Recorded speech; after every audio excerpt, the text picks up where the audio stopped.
बड़े गहन गंभीर अनुभव के पश्चात ही किसी ने कहा होगा कि भीखा बात अघन की, कहन सुनन की नाही। जो जाने सो कहे नहीं, और जो कहे सो जाने नहीं। जो ये कहता है कि मैं प्रभु को जानता हूं, वस्तुतः तो जानने वाला विज्ञ कहा जाना चाहिए, बुद्धिमान कहा जाना चाहिए।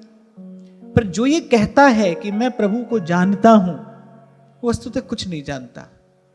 और जो प्रभु को जानकर भी ये कहता है कि ज्ञान त्यान किच कर्म न जाना, सार न जाना तेरी, वस्तुतः वही तत्वज्ञ महापुरुष है। जो जानता है वो ये कहेगा कि मैं कुछ नहीं जानता हूं। क्यों? क्योंकि उसने ये जान लिया है कि मैंने जिसको जाना है, ध्यान से सुनना, क्योंकि जिसने जान लिया है उसने साथ साथ में ये भी जान लिया है कि मैंने जिसको जाना है उसको पूरा पूरा जाना जा नहीं सकता। जाना जाता है बुद्धि से। और किसी ने खूब कहा है कि अक्ल में जो घिर गया वो ला इंतहा क्यों कर हुआ। जो बुद्धि की सीमा में आ जाए वो अनंत कैसे हुआ। बुद्धि की तो अपनी एक सीमा है। यही बात माता कुंती ने आरंभ में ही कही कि प्रभु आपको कोई नहीं जानता, और आपकी कृपा के बिना, आपके अनुग्रह के बिना तो आपको कोई जान ही नहीं सकता। और जो जानता है वो भी उतना ही जानता है जितना आप उसको जनाते हैं। इसलिए गोस्वामी जी मानस में कहते हैं, इदम इत्थम कही जाए ना सोई। कोई ये कहे ना भाई भगवान है और ऐसा ही है, ये नहीं माना जा सकता। अरे वो तो कैसे भी हैं और कैसे भी हो सकते हैं। अनंत रूप रूपाय विष्णवे प्रभ विष्णवे। इसलिए प्रभु को जान लेने वाले महात्मा का लक्षण क्या है? वासुदेव सर्वमिति समहात्मा सुदुर्लभा। भाई प्रभु कैसे भी हैं और कैसे भी हो सकते हैं।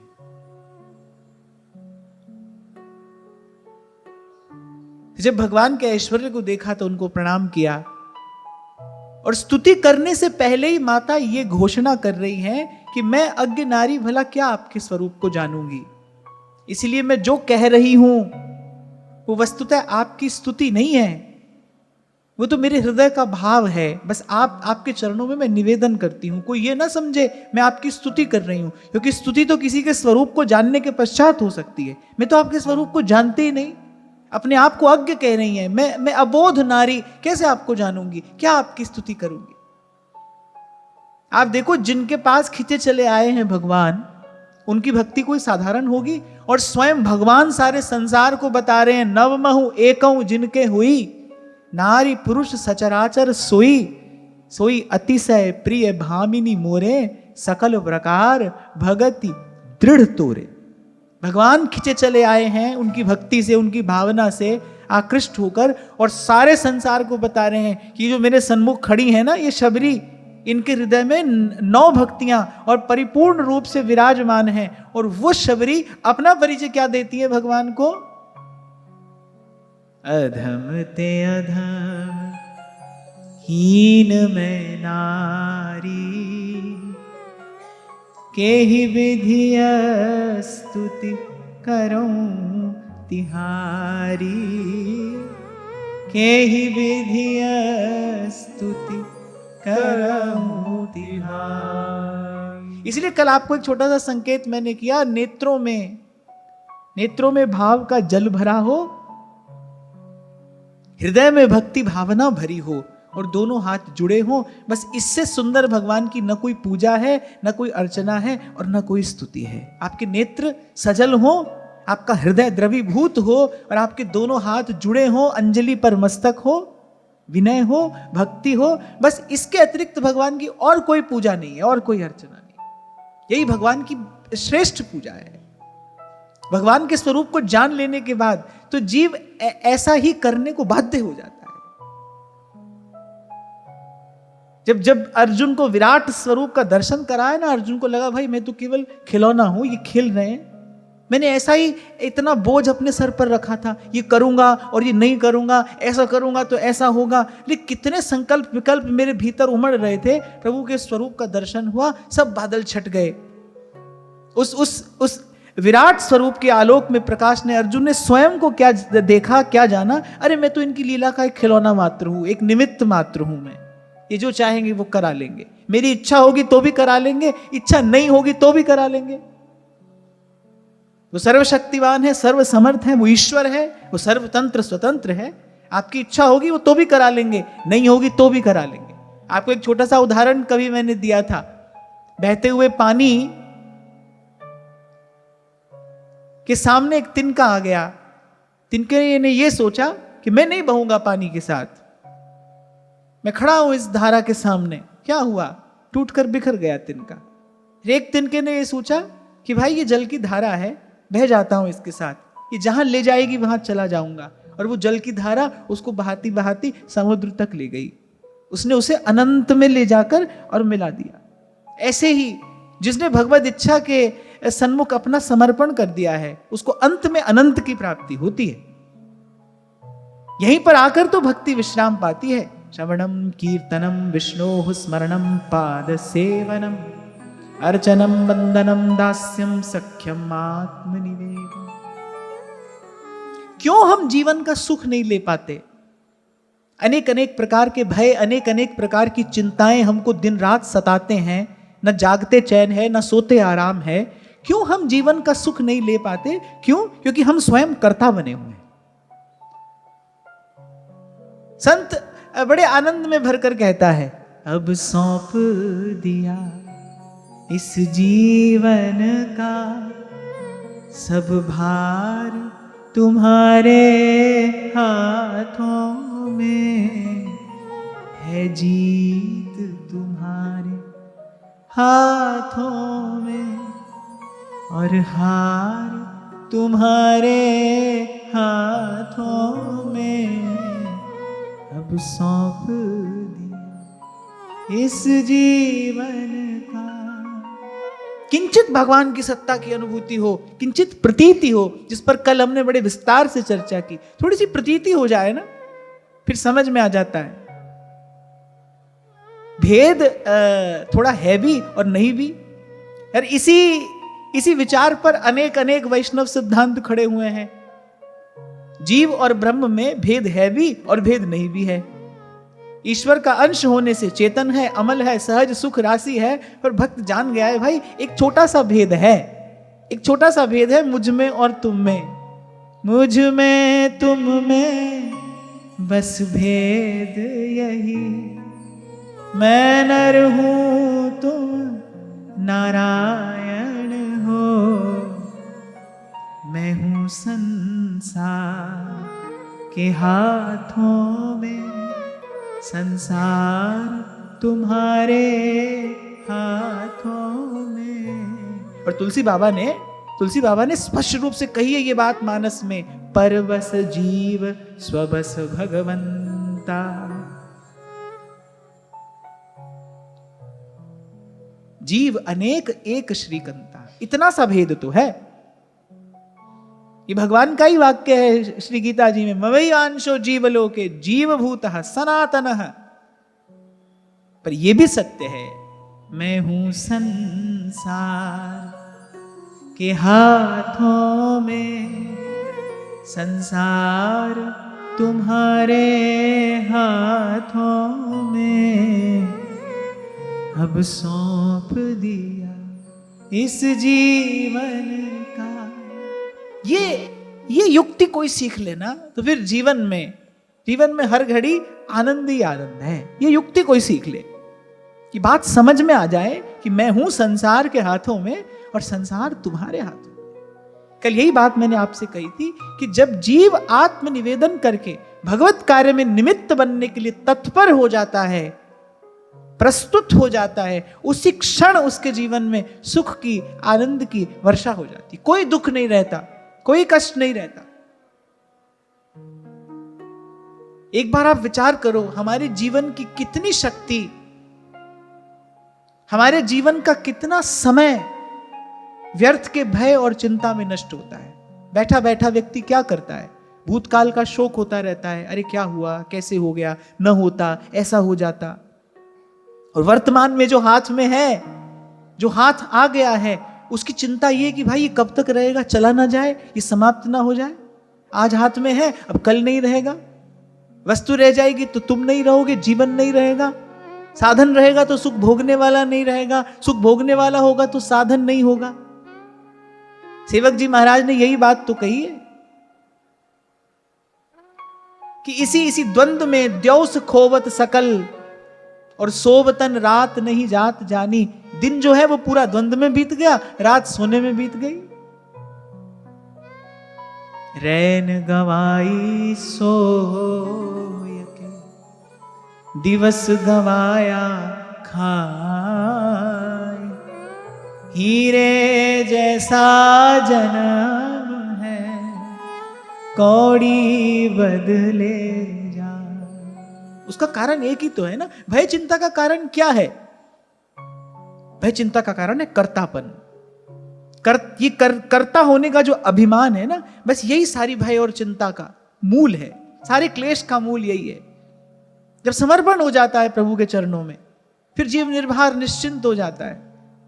लेकिन समर्पण कब होता है? जब प्रभु के स्वरूप का ज्ञान होता है। और कल इसी भाव पर हम लोग चर्चा करते रहे कि जब प्रभु के स्वरूप का ज्ञान होगा, तब अपना कर्तापन मिटेगा, तब समझ में आ जाएगी तुद आगे अरदास हमार जी जंत सब तेरा। अरे थोड़े से, कितने थोड़े से, अल्प से समय के लिए, कितनी थोड़ी सी अवधि के लिए यहां इस संसार में मनुष्य बनकर आए हो। अपनी ओछी बुद्धि से जीव विचार नहीं कर सकता आगे पीछे का खेल क्या है। तो जिसको प्रभु जनाए वो जानता है ना। लेकिन जब उस विराट का, जब उस महामहिम की सत्ता का अनुभव होता है, तब जीव अपने आप समर्पित हो जाता है, वो हार जाता है। सब प्रश्न समाप्त हो जाते हैं। उस एक ओंकार का अनुभव करने के बाद नानक कहते हैं, फिर गुरुओं की वाणी कहती है, तुद आगे अरदास हमारी। भाई हम तो हाथ जोड़कर विनती करते हैं, जी जंत सब तेरा कहु नानक सब तेरी वड्या। कोई नाम न जाने मेरा, कोई नाम न जाने मेरा। समर्पण के लिए आवश्यक है प्रभु के स्वरूप की प्रतीति हो, ज्ञान हो। और ज्ञान कहां से होगा? ज्ञान का स्रोत तो केवल गुरु के चरण है और गुरु के वचन है। ज्ञान कहां से प्राप्त होता है? गुरु के चरण से और गुरु के ज्ञान से। दो ही बात संतों ने कही है, श्री गुरु चरण सरोज रज, और दूसरी बात महामोह तम पुंज जासु वचन रवि करहि निकर। गुरु के चरणों की धूली और गुरु के वचनों की सुधा, यही ज्ञान का मूल है, ज्ञान का स्रोत है। इसलिए तो कबीर कहते हम तो बच गए साहिब कृपा से, संत सबद लग उतरे पार। संत को सुना, संत का शब्द पकड़ा है हमने, संत का शब्द पकड़ लिया और संत सबद लगी उतरे पार। तो माता कुंती कह रही, मैं स्तुति कर रही हूं प्रभु, पर मैं अज्ञ नारी हूं, मैं आपके स्वरूप को जानती नहीं। जो कह रही हूं वो अपनी अल्पमति के अनुसार बस मेरा भाव है, आप इसको स्वीकार करना। ऐसी बालक की तोतली भाषा होती है ना, उसको सुनने में भी आनंद आता है। माँ बार बार बालक से कहती है कुछ कहने को, वो जो बालक की तोतली बोली है वो माता को बड़ा सुख देती है, पिता को बड़ा हर्ष होता है वो सुनकर। ऐसे ही माता कह रही है कि भाई ये मेरी तोतली बोली है। आप जगत पिता हैं, आप जगन्नाथ हैं, आप सर्वाधार सर्वेश्वर हैं। बस ये मेरा ये टूटा फूटा, ये अपूर्ण सा, ये आधा अधूरा सा भाव आपके चरणों में। क्यों? कहे बिना रहा भी नहीं जाता ना। जब भगवान की कृपा करुणा का अनुभव हुआ, किस किस विपत्ति से भगवान ने आज तक हमारी रक्षा की, पग पग पे हमको संभालते रहे, हमारा भरण पोषण करते रहे, कैसी कैसी विपदाओं से हमको बचाया। जब इसका स्मरण हुआ तो हृदय में वो भाव जो उमड़ रहा है वो भी रोके रुक नहीं रहा। इसी को कहते हैं कहा भी नहीं जाता, कहे बिना रहा भी नहीं जाता। कुछ कहा भी नहीं जा रहा, कहे बिना रहा भी नहीं जा रहा। तथा परमहंसानां मुनीनां अमलात्मनां भक्ति योग विधानार्थं कथं पश्येम स्त्रियः। तथा परमहंसानां मुनीनां अमलात्मनां, जो परमहंस हैं, परमहंस किसे कहते हैं? जिसकी अविद्या, जिसके काम क्रोध आदि सब मल विकार नष्ट हो गए हैं, जिसको आत्म अनात्म का विवेक हो गया है। परमहंसानाम आत्म अनात्म विवेकवताम परमहंसानाम, इसको आत्म अनात्म का विवेक हो गया है, सार असार पता चल गया जिसको। भाई सार वस्तु क्या है? कौन बैठेगा गगरी में जल भर के उसको मथने? बुद्धिमान तो नहीं बैठेगा। किसी को कहा जाए भाई इस मटुकिया में पानी है, 10 मिनट 15 मिनट इसको मथ दो, उसको मथने कौन बैठेगा भाई? उससे तो माखन निकलेगा नहीं। निस्सार वस्तु में, असार वस्तु में अपनी शक्ति, अपनी ऊर्जा, अपना समय, अपना जीवन कौन लगाता है? बुद्धिमान व्यक्ति तो नहीं लगाता है। यही बात तो व्यास जी को समझ में आई। अरे सोवत हुतो विषय मंदिर में, कहा निस्सार संसार में हम अपनी शक्ति लगा रहे थे, कहां भूस कूट रहे थे आज तक। तभी तो जीवन नीरस का नीरस ही रहा। कितना परिश्रम किया, हाथ क्या आया? कुछ भी नहीं। मन अशांत, अतृप्त, जीवन अभावग्रस्त। परमहंस कौन है? जिसको आत्म अनात्म का बस विवेक हो गया है। और परमहंस का कोई और लक्षण नहीं है। वो भी हो सकता है ऐसी संसार की भीड़ में कहीं रहता हो, जैसे कबीर रहते हैं, ना काहू से दोस्ती और ना काहू से बैर। एक बात आपको मैं और बता दूं, ये सर्वश्रेष्ठ आध्यात्मिक उपलब्धि है। इस विषमता से भरे संसार में कोई सम होकर यदि रहे तो ये सर्वश्रेष्ठ आध्यात्मिक उपलब्धि है। पूरी गीता जी में भगवान ने एक इसी भाव की महिमा कही है, जो समत्व को उपलब्ध हो गया है। उससे श्रेष्ठ और कोई नहीं है।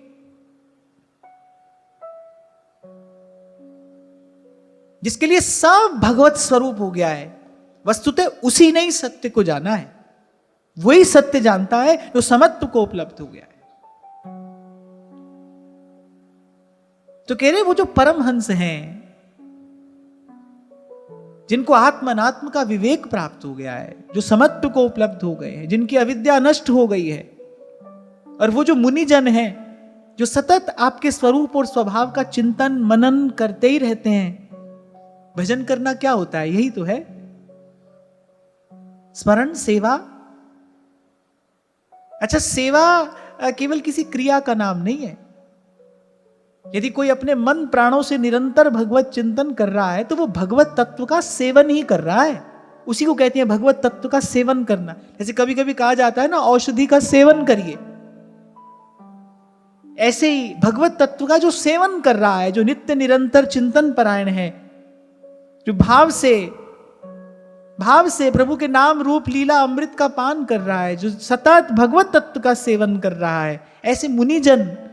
और फिर कहा जो अमलात्मा जन हैं, जिनका अंतःकरण शुद्ध हो गया है।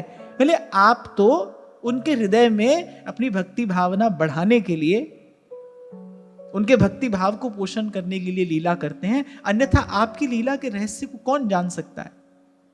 अनेक अनेक प्रकार के विचार लोग करते हैं। भगवान ने ये लीला की तो इसलिए की, माटी खाई तो क्यों खाई। आप देखो अनेक अनेक भावुक संतों की उत्प्रेक्षाएं मिलती हैं। कन्हैया ने माटी खाई तो क्यों खाई, कन्हैया ने ये लीला की तो क्यों की। हाँ भाई ठीक है, अपने अपने मन के विनोद के लिए, अपने मन के आनंद के लिए, मन के अवलंब के लिए भगवत लीला का ही सतत चिंतन करना चाहिए। सब संतों की इन भावनाओं को प्रणाम है। पर सत्य बात यह है भाई, भगवान लीला क्यों करते हैं? भक्तों को सुख देने के लिए। उनका आना है ही केवल भक्तों के लिए। विप्रधेनु सुर संत हित लीन मनुज अवतार। मनुज अवतार। अपने से दुर्बल व्यक्ति से खेलने में कोई आनंद नहीं आता।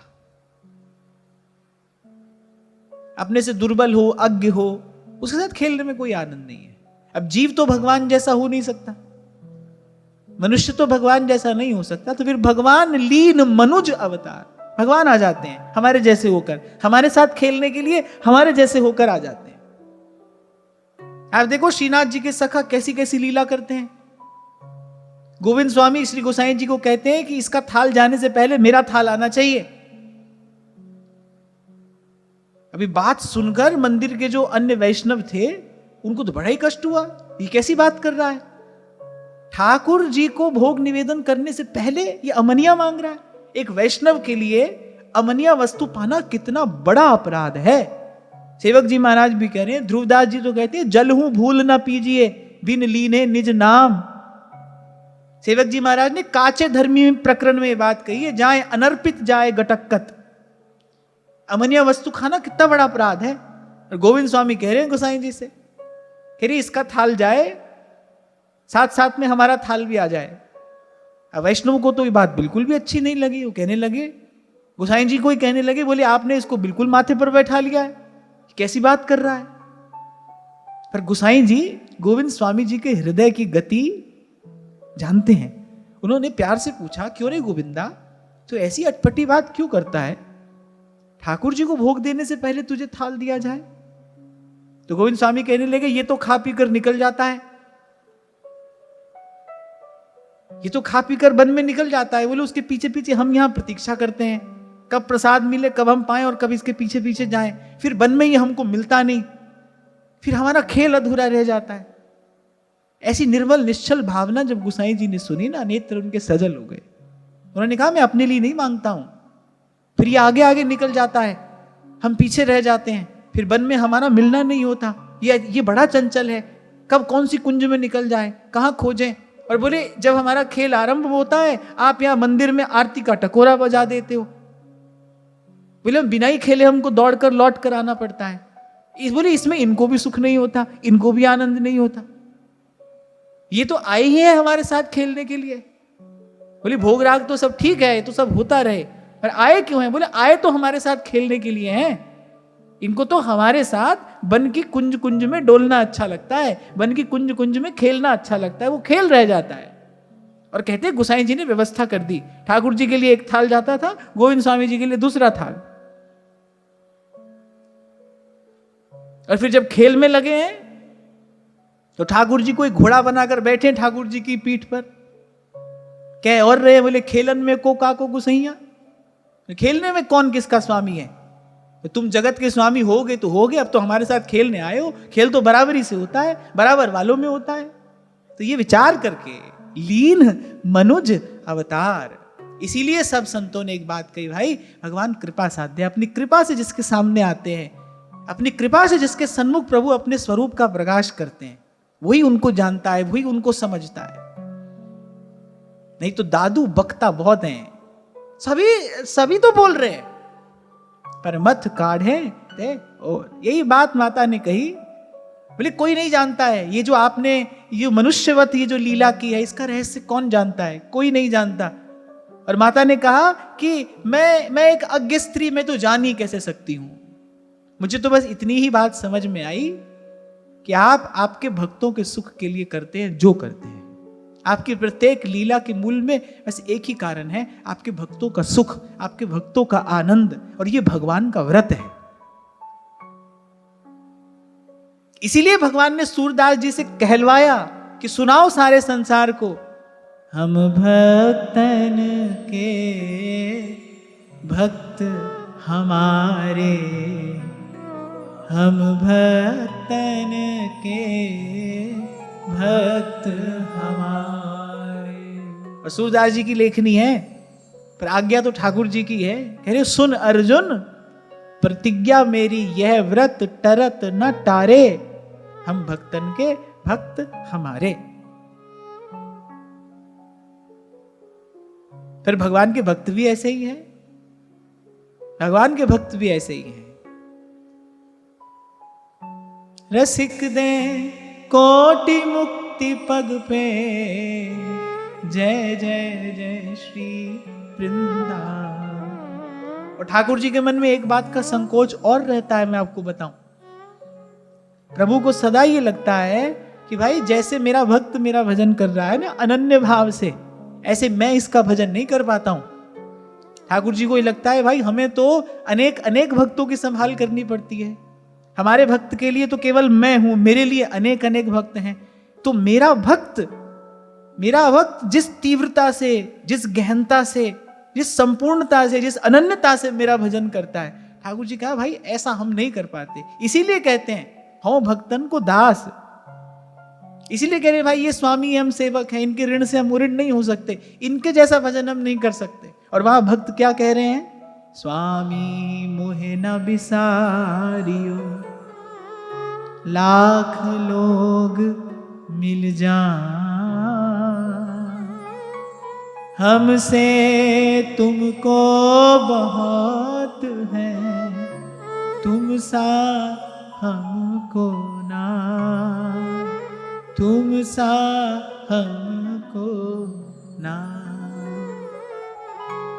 ये तो भाई भक्ति महारानी जिस पर कृपा करे वही भक्त और भगवान की इस लीला का रहस्य जान सकता है, वही किंचित इस सुख का आस्वादन कर सकता है। इसीलिए बार बार मैं भी कह बैठता हूं आपसे कि कहीं कहते कहते एक भाव, एक स्थिति ऐसी आती है फिर जहां उसके बाद मुझे लगता है कि भाई अब मुझे मौन हो जाना चाहिए, इसके बाद की बात कहने के लिए कोई शब्द नहीं है, शब्दों से नहीं कहा जा सकता वो। और अंत में यहीं पर आकर समर्पण कर देना ही उचित है, जिस पर भक्ति महारानी कृपा करे, वो अपना वरद हस्त जिसके मस्तक पर पधराए, वही इस रस का आस्वादन कर सकता है। तो हृदय भर रहा है भाव से, अनुराग उमड़ उमड़ कर आ रहा है, भगवान द्वारिका की ओर प्रस्थान करने वाले हैं। सबके मन में एक ही भाव है कि इनके चले जाने के बाद हमारे जीवन में क्या सुख रहेगा, किसका मुख देखकर जिएंगे, किसका दर्शन करके जीवन धारण करेंगे। इसीलिए बार बार बस प्रणाम करती जा रही हैं। कृष्णाय वासुदेवाय देवकी नंदनाय च नंद गोप कुमाराय गोविंदाय नमो नमः। सबसे पहले कहा कृष्ण,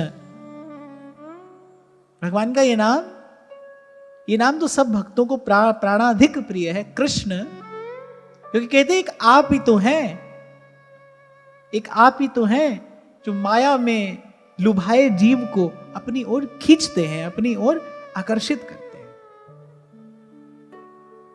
आकृष्यते स्नेह वशेन सर्वम। कौन खींचता है अपनी ओर? प्रेम खींचता है। श्री कृष्ण में ये आकर्षण क्यों है? जैसे श्री राम के लिए कहा जाता है रामो विग्रहवान धर्मः, श्री राम जो है वो विग्रहवान धर्म है, रामो विग्रहवान धर्मः। ऐसे श्री कृष्ण के विग्रहवान प्रेमः, ये विग्रहवान प्रेम है। क्यों सबको अपनी ओर खींचते हैं? कोई इनको जानता हो न जानता हो, पहचाने न पहचाने, फिर श्री कृष्ण सबका आकर्षण करते हैं। और ये आकर्षण की शक्ति श्री कृष्ण में कहां से आई है? इसका मूल क्या है? इसका मूल मैं आपको बताऊं क्या है। यद्यपि सकल लोक चूड़ामणि दीन अपन को माने। जो प्रेम की सत्ता के सन्मुख श्री कृष्ण तीनों लोक के वैभव को, तीनों लोगों की ठकुराई को एक और रखकर और नत हो जाते हैं ना, ये बात श्री कृष्ण को आकर्षक बनाती है। एक बात ध्यान रख लेना, शक्ति से, सत्ता से, बुद्धि से, विद्या से, बल से, सामर्थ्य से आप कभी किसी को अपना नहीं बना सकते। इनके कारण, इन सब के कारण किसी के मन में आपके लिए आदर हो सकता है, आपके लिए सम्मान हो सकता है, किसी के मन में भय भी हो सकता है। तो ये जो सब है, इसे किसी को अपना नहीं बनाया जा सकता। अपना तो केवल प्रेम से बनाया जा सकता है। स्नेह वशीभूत करता है, स्नेह आकर्षित करता है, प्रेम आकर्षित करता है। क्यों श्री कृष्ण सबका आकर्षण करते हैं? क्योंकि विग्रहवान प्रेम है। वन में गोचारण के लिए गोपाल गए हैं, ग्वाल बाल संग में हैं, संध्या का समय हो गया है और नटनागर किसी कदम्ब वृक्ष की छांव में उस त्रिभंग ललित मुद्रा में खड़े हैं। सखा आए कि कन्हैया चल, अब तो बड़ी आवार है गई, मैया तेरी राह देखती होगी। लेकिन ठाकुर जी वहां से हिल नहीं रहे। जब सखाओं ने हिलाकर पूछा कि कन्हैया तू कहा कर रहे हो, जहां संध्या है गई, अब तो मैया राह तकती होगी, अब तो घर चल। और ठाकुर जी कह रहे ये जो सामने ये जो हिरणियां है ना, ये मेरी पूजा कर रही हैं, इनको पहले मेरी पूजा कर लेने दो। सखा हंसने लगते हैं, बोली हिरणियां कैसे तेरी पूजा कर रही हैं? बोले देखो इनके नेत्रों में अश्रु हैं, कैसे एक टक मुझे अपलक निहार रही हैं, ये मेरी पूजा कर रही हैं। प्राणी मात्र को श्री कृष्ण ने कृतार्थ किया। जिनके चरण कमल कमला के करतल से न निकलते देखा, तिनको ब्रज की करील कुंजों में नंगे पांव चलते देखा। श्री कृष्ण नंगे पांव चले, वृंदारण्यम स्वपद रमणम प्राविशत गीत कीर्ति। नंगे पांव चले यहां ताकि एक एक तिनका मेरे चरण का स्पर्श पाकर कृतार्थ हो जाए, कोई वंचित ना रह जाए। उस प्रेम संस्पर्श से कोई वंचित ना रह जाए। श्री कृष्ण ने सबको निहाल किया। तभी तो मैं कई बार आपको कहता हूं कि भाई अनेक अनेक जन्मों से जिन्होंने साधना की है, जिन्होंने आराधना की है, श्री कृष्ण ने उन गोपियों को स्वीकारा है, तो श्री कृष्ण ने अस्वीकार तो कुब्जा को भी नहीं किया, अस्वीकार तो उन्होंने उसको भी नहीं किया। श्री कृष्ण ने सबको स्वीकार किया है। और ये बात मुझे पक्षपात पूर्वक कहनी पड़ेगी कि ऐसी उदारता श्री कृष्ण के अतिरिक्त और कहीं देखने में नहीं आती है, जिन्होंने सबको स्वीकार किया हो। कितनी सुंदर स्तुति आचार्य करते हैं। ब्रजे वसंतम नवनीत चौरम, ब्रजे वसंतम गोपांगनानां चदुकुल चौरम, चौराग्रगण्यम पुरुषम नमामि, ब्रजे वसंतम नवनीत चौरम। और अनेक जन्मार्जित पाप चौरम, चौराग्रगण्यम पुरुषम नमामि। सकृदेव प्रपन्नाय तवास्मीति च याचते, अभयम सर्वभूतेभ्यो ददाम्ये तद्व्रतम मम। ऐसे तो प्रभु ही हैं भाई, सबको स्वीकार किया। और ये जो जीव मात्र के प्रति श्री कृष्ण की कृपा करुणा स्नेह है, वही श्री कृष्ण को इतना आकर्षक बनाता है। आप देखो उनके सन्मुख जाकर कोई खड़ा हो जाए, बस देखता ही तो रह जाता है, देखता ही रह जाता है। कुछ भी फबता है उन पर, कुछ भी फबता है। मोर का पंख लगा दो, कैसा भी आड़ा टेढ़ा श्रृंगार कर दो, सुंदर ही लगेगा। श्री कृष्ण का श्रृंगार कैसा भी कर दो, सुंदर ही लगेगा। कुछ भी पधरा दो आप उनको, जो हमारी भाषा में कहते हैं ना, कुछ भी पहना दो जच जाते हैं। वो हर रंग में जचते हैं, हर रूप में सजते हैं। सोना मेरा सब तो सोना, इस दे जहाना कोई, जो मेरे सोने दा बनदा सोना हुंदा सोई। सोने दे जो रंग में डिठे सबे सोने लगे, सोना मेरा प्रीतम प्यारा हर था सोना लगे। कैसा भी श्रृंगार आप कर दो, कुछ भी इनको पहना दो, ये जच जाते हैं। और सूरदास जी की बात सुनो तो बोले कुछ नहीं पहनाओ तो और जच जाते हैं। ऐसा ही हुआ ना एक बार, गोस्वामी बालकों ने सूरदास जी की परीक्षा लेनी चाहिए। कुछ नहीं पहनाया श्रीनाथ जी को, मोतियों के बस कुछ आभूषण पहना दिए, कुछ नहीं पहनाया। आहा, सूरदास जी को जैसा आनंद आज हो रहा है ऐसा तो कभी हुआ ही नहीं। जैसे ही पट खुला, सूरदास जी का तान पूरा झनकृत हुआ। देखेरी हरि नंगम नंगा, जल सुत भूषण अंग विराज, विराजत जल सुत भूषण अंग विराजत बसनहीन छवि उठत तरंगा देखे हरि नंदन। बोले आज जैसी शोभा, तो बोले आज जैसी शोभा तो पहले कभी निहारी नहीं। बसनहीन छवि और उठत तरंगा। और ठाकुर जी ने लीला इसीलिए की कि भाई इनको बता दे कि वस्त्र आभूषणों से हमारी शोभा नहीं है। इन वस्त्र आभूषणों को तो हम सजाते हैं, ये हमें नहीं सजाते, हम इन्हें सजाते हैं। ऐसा ऐसा जो आकर्षण है, ऐसा जो सौंदर्य माधुर्य है, इसके मूल में क्या है? इसके मूल में प्रेम है, इसके मूल में हित है। श्री कृष्ण प्रेमी हैं, वो प्रेमास्पद हैं, वही प्रेम भी है। महाप्रभु जी ने उनके उस प्रेमी स्वरूप का उत्कर्ष ही तो गाया है। यद्यपि सकल लोक चूड़ामणि दीन अपन को माने। वो जानते हैं कि प्रेम के सन्मुख कैसे जाना है।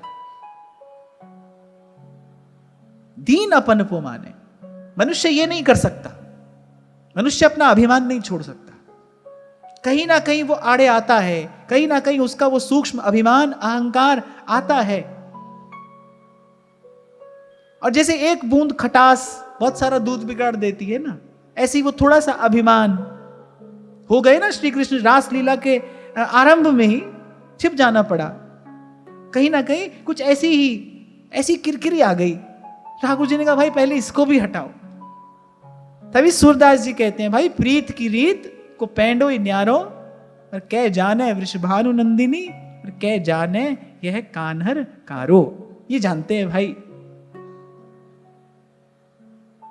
और जब मेरे महाप्रभु कहते हैं ताते भैया मेरी सौ कृष्ण गुण संचू, तो इसी गुण की बात महाप्रभु करते हैं। मैं बार बार आपसे कहा करता हूं कि प्रेम की प्रतीक्षा मत करिए कि आपको कब कोई प्रेम करेगा। प्रेम स्नेह बांटिए। यदि आप चाहते हैं प्रेम से आपका परिचय हो, फिर प्रेम की प्रतीक्षा मत करिए। प्रेम लेने के लिए मत बैठे रहिए, प्रेम दीजिए, सबको दीजिए। यही तो वो वस्तु है जो खर्चे ना खूटे और चोर ना लूटे और दिन दिन बढ़त सवायो। और ये जो भंडार है, प्रेम का भंडार, इसके द्वार पर जो ताला लगा है ना, वो ताला खुलता है सेवा की चाबी से। हृदय को प्रेम करने की योग्यता सेवा से प्राप्त होती है। क्यों श्री कृष्ण ने स्वीकार किया सारे संसार को अपना ये रूप दिखाना कि देखो दुर्यो वह कुंज कुटीर में बैठो पलोटत राधिका पायन। तीनों लोकों का स्वामी, अखिल लोक ब्रह्मांडन में जिनकी ठकुराई है, वो तीनों लोकों का स्वामी ठाकुर सो राधा के चरण पलोटत कुंवर कन्हाई है। वो यहां सेवक बनकर बैठा है बताने के लिए। ठाकुर जी बता रहे हैं भाई ये जो प्रेम का भंडार है ना, इसका ताला सेवा की चाबी से खुलता है।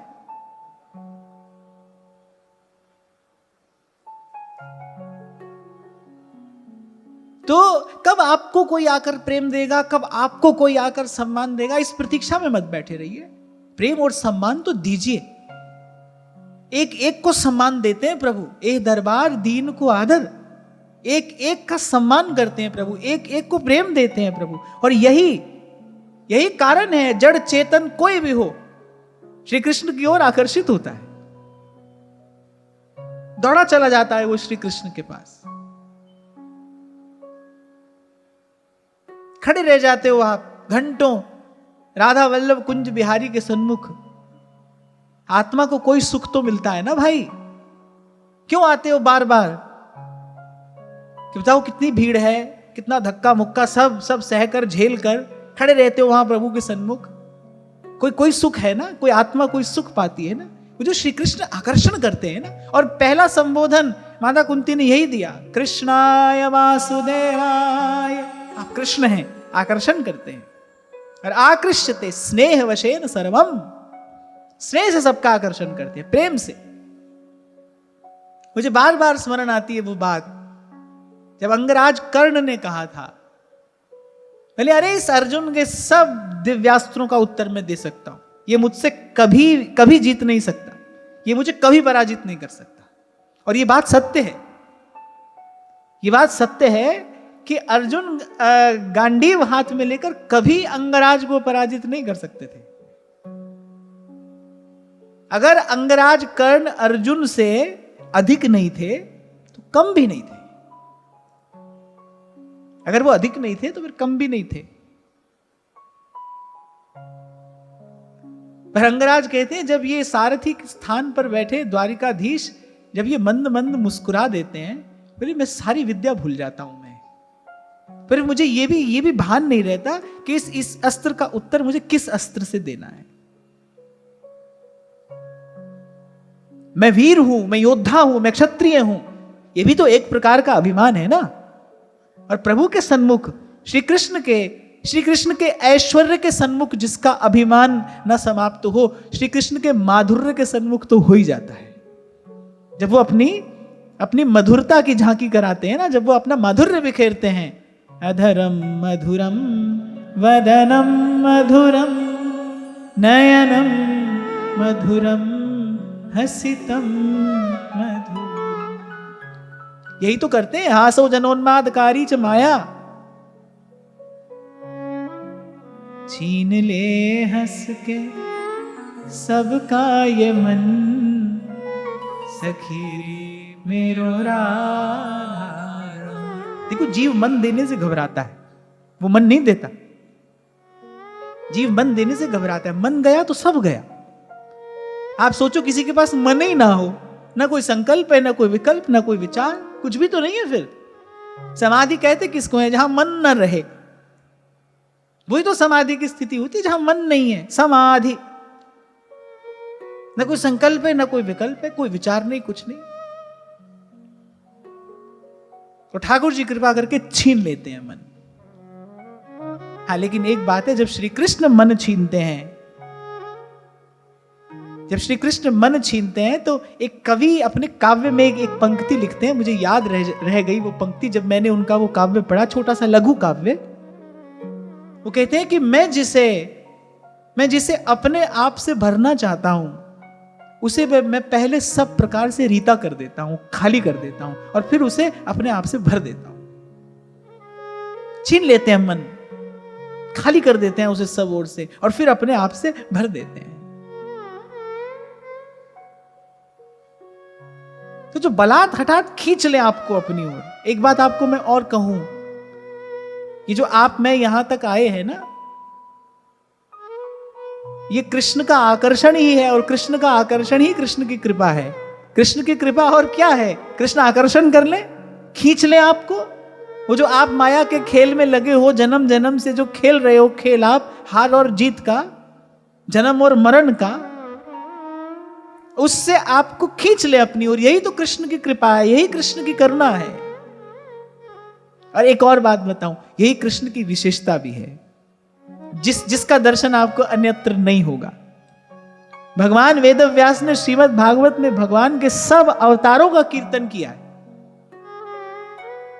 श्रीमद् भागवत का आरंभ ही भगवान के सब अवतारों के स्मरण के साथ, पवित्र स्मरण के साथ हुआ है। पर सब कह देने के बाद भगवान वेदव्यास ये भी कहते हैं, एतेश्चांस कला पुंसः कृष्णस्तु भगवान स्वयं।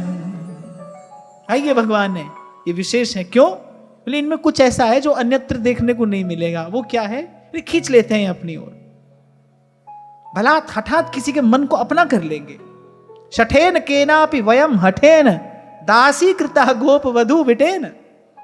मधुसूदन सरस्वती पाद कहते हैं, जब दर्शन हुआ ना श्री कृष्ण का, जब मधुसूदन सरस्वती पाद ने देखी वो मुनिमन मोहिनी झांकी, तो कहते अरे अद्वैत वीथी पथिकई रूपास्या और स्वराज्य सिंहासन लब्ध दीक्षा। बोले यहां इसके चक्कर में पड़ने से पहले क्या सुंदर दिव्य सोने के सिंहासन पर हम बैठा करते थे। हमारे शिष्य लोग छत्र चंवर से हमारी सेवा किया करते थे। बाहर ये ऐश्वर्य था और भीतर भी हम अपने निजानंद में मग्न, अहम ब्रह्मास्मि, इसी भाव में स्थित हमारी चेतना, स्वराज्य सिंहासन लब्ध दीक्षा। और बोले यहां कहां ब्रज की गलियों में आ गए, और बोले यहां पर आकर पता चला कि कोई शठ रहता है यहां, कोई कपटी, कोई छलिया, कोई धूर्त। अरे बोली शठेन केनापि वयम हठेन, बोले हमसे पूछा भी नहीं, हमसे अनुमति भी नहीं ली इसने, इस शठ ने हमसे कोई अनुमति नहीं ली। शठेन केनापि वयम हठेन, और बोले क्या करके छोड़ दिया? लो कहा हम सोने के सिंहासन पर बैठे थे, सुबह शाम हमारे चरणों की पूजा होती थी, हम आत्मवेत्ता महापुरुष, भीतर बाहर उस विपुल ऐश्वर्य का भोग करने वाले। और बोले देखो इसने हमारी क्या स्थिति कर दी। बोले दासी कृता गोप वधू विटेन, बोले इसने इसे अपने चरणों की बिना मोल की दासी बनाकर हमको छोड़ दिया। पर अब क्या करें? अब ना तो वो सिंहासन हमें सुहाता है और ना वो ब्रह्म ज्ञान की चर्चा हमें सुहाती है। अब तो बार बार ये जो मन रूपी जो भ्रमर है ना, बोले तो इसी कृष्ण कमल पर आकर मंडराता है। क्या करें? अब हम विवश हैं। और यही श्री कृष्ण की कृपा है, यही श्री कृष्ण की करुणा है। इसीलिए सब संत एक मत से कहते हैं भाई ये तो कृपा साध्य हैं। पर मेरे तुलसी बाबा एक बड़ी प्यारी बात कहते हैं कि इनका एक स्वभाव मैं आपको बताऊं कि देखो, बिरद हेतु पुनीत परिहर और पामरन पे प्रीत। बोले जो पतित हैं, बोलिए उनको पहले पावन करते हैं। गई मारन पूतना कुछ काल कूट लगाए, रे मातु की गति दई ताही कृपाल जादव राय। काम मोहित गोपिका और कृपा अतुलित कीनी,